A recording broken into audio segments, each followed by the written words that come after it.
In 1968, the world's top scientists made a chilling prediction. Hundreds of millions would starve. South Asia was finished. The math was brutal. The experts were certain. Norman Borlaug had never been good at accepting. Certain, born in 1914 on an Iowa farm. He grew up watching the Great Depression swallow his neighbors whole. Crop failures, foreclosures, families destroyed. He never forgot what hunger looked like.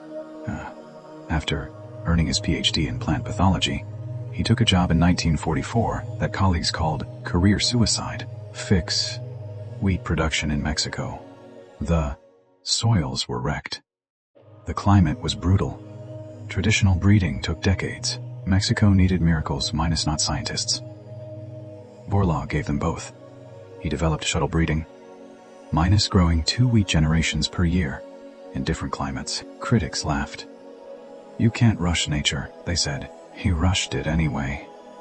Then came his masterpiece, dwarf wheat. Shorter, stockier plants with thick stems that could hold massive grain heads, minus without collapsing. By 1963, Mexico was exporting surplus wheat. A nation that once begged for grain imports was feeding the world. But Borlaug was just warming up. In 1965, India and Pakistan stood on the edge of collapse. Famine wasn't coming, minus it had arrived. Borlaug loaded trucks with experimental seeds and headed to the subcontinent. Pakistan planted in 1965. India in 1966. The world held its breath. Then the harvest came.